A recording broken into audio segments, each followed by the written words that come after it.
Chers membres de la Scotch Malt Whisky Society en Suisse, je vous souhaite la bienvenue à cette présentation du whisky 58.36 Roll with the Punches, ou alors comme on l'a traduit en français, et Vlan encaisse les coups. C'est un whisky du profil aromatique profond, riche et fruits secs, comme nous l'indique cette belle couleur rouge. C'est un whisky qui provient de la région du Speyside, qui a été distillé en 2007, qui a vieilli pendant 12 ans, donc 10 ans dans un bourbon hogshead, et a eu après une deuxième période de maturation qui a duré 2 ans dans un first fill barrique qui contenait auparavant du sauterne. Si nous allons visiter maintenant le site smws.com distillerie, nous allons voir que le 58 correspond à la distillerie Strathyla. Le premier embouteillage de cette distillerie a été fait en 1989 déjà. Si nous pensons Strathyla, nous pensons plutôt à des notes florales, des notes un petit peu herbacées, des notes de foin, des notes fruitées comme la prune, la poire, la pêche, plutôt un destillat fin et léger. Pour ceux qui sont un peu moins amateurs de vin, quelques mots sur le vin sauterne. Donc, c'est un vin doux qui est produit dans la région de Bordeaux, dans la commune qui s'appelle Sauterne. Et donc, c'est la région, il y a deux rivières qui se joignent, le Ciron, qui amène de l'eau fraîche de source et qui coule après de la Garonne. Et ceci fait que pendant l'automne, nous avons de la brume qui se forme et cette brume va nous aider à créer un champignon sur les raisins, le Botrytis cinerea, qui va percer la peau du raisin, qui fait qu'une partie de l'humidité du raisin va pouvoir s'évaporer et nous donne ainsi un raisin très résiné quasiment qui va être très concentré en sucre et en arôme et que nous donnons après ces parfaits vins très doux, production très petite dans la région et parmi eux le Château d'Yquem qui est le plus connu. Donc si nous pensons maintenant au vin de Sauterne, nous pensons plutôt à des notes florales, à des fruits confits, à des fruits de citron, de miel.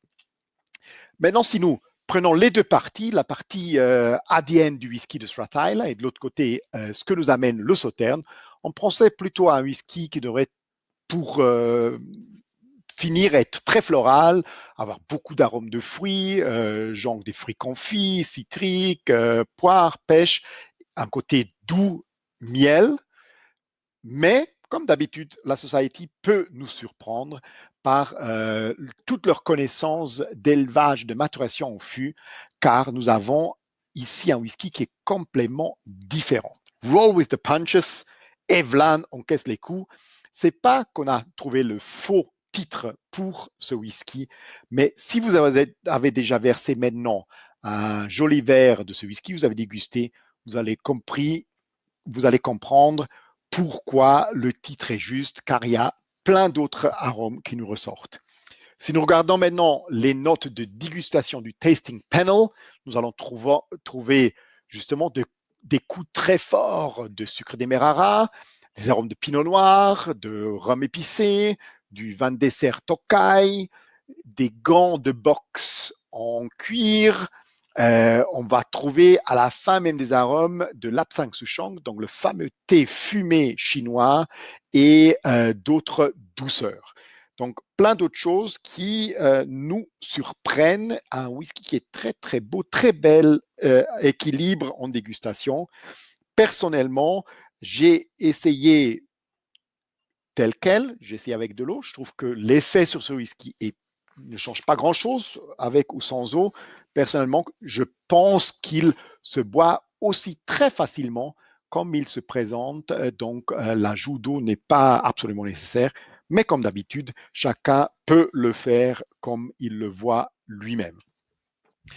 Parlons de Strathyla quelques instants. Donc, c'est une des plus anciennes distilleries dans la région du Speyside, cette fameuse région où il y a un grand nombre de distilleries qui sont installées et qui existent déjà depuis 1786. C'est probablement la distillerie la plus photographiée. C'est une très, très, très belle distillerie et qui est aussi nommée par son propriétaire comme The Home of Chivas.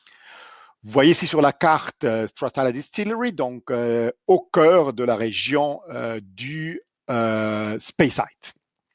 Ici, ce que je vous ai dit, une photo qu'on voit sur énormément de présentations avec les deux toits des pagodes, ceci par une très très belle journée comme ça se présente ici, ou alors même le soir, une photo où il y a plein d'effets lumineux qui sont faits, donc aussi romantique de visiter et de prendre des photos le soir. Ici, les deux choses rassemblées, un des blends les plus connus mondialement, Chivas Regal, et de l'autre côté, l'enseigne de l'entreprise Strathyla qui a été établie à cet endroit en 1786 déjà. C'est une distillerie qui vaut absolument la peine de visiter si vous êtes une fois dans cette région. Une très très belle tournée, on voit les fûts, on voit ici bien sûr les très très beaux alambics lors que la distillation est faite. On voit bien sûr aussi sous clé fermée de Chivas Regal Cellar et aussi une très très belle expérience pour expliquer comment peut et comment fonctionne le blending, donc l'assemblage de différents whiskies de différentes provenances pour créer après un blend, souvent fait par le master blender. Aujourd'hui aussi, beaucoup de femmes qui font ce métier, justement aussi parce qu'on pense que le nez féminin soit encore plus pointu que celui-là des meilleurs master blenders. Très, très belle expérience, donc à assembler des différents whiskies de différentes provenances qui sont après peut-être mis en catégorie florale, citrique, fruité, crémeux, fumé, et l'ensemble de ça donnera un nouveau produit, une nouvelle balance. Ici, une autre vue de cette très, très belle distillerie où ça vaut vraiment la peine d'aller la visiter. Petit fact fameux, donc à nouveau un chat dans une des distilleries. Il y en a plein de distilleries qui parlent de certains chats. Donc chez Strathyla, c'est le fameux chat qui s'appelle Dizzy. Donc la légende nous dit qu'en 1993, un chat blanc et noir a été retrouvé dans un fût de Bourbon de provenance des États-Unis. Donc on pense que ce chat s'était caché dans un de ses fûts avant qu'il ait été embarqué pour le transporter en Écosse. Il a survécu tout ça. Bien sûr, il était très très maigre une fois arrivé. Et en sortant de ce fût, il tenait pas très bien debout. Donc, la légende nous dit que c'était les fameuses vapeurs du Bourbon qui ont laissé leurs traces. Ce chat a survécu tout son voyage. Il a été mis sous quarantaine et après la quarantaine, il a fait partie de l'équipe de la distillerie et pendant plusieurs années, il était travaillé en chassant toutes les souris qui sont bien sûr très connues dans ces distilleries. Si vous êtes dans la région du Speyside, une autre visite vaut surtout aussi le coup chez Speyside Cooperage. Si vous êtes intéressé comment les fûts sont produits, il y a un très très beau centre de visite. Vous pouvez aller voir de A à Z comment des fûts sont assemblés. Un travail très très très physique où il faut un très long temps pour l'apprendre, pour pouvoir le faire. Vous voyez ici, il n'y a pas très grands ordinateurs, etc. Donc, c'est vraiment le côté expérience qui fait que de ces petites planches, à la fin du travail, nous avons des fûts qui peuvent être utilisés pour la maturation du whisky.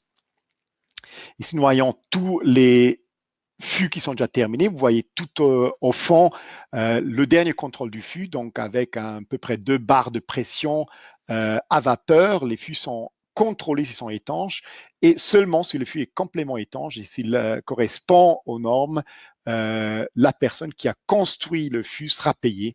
Sinon, le fût est renvoyé et l'équipe doit refaire tout cela depuis A à Z. Donc, absolument une très belle expérience d'aussi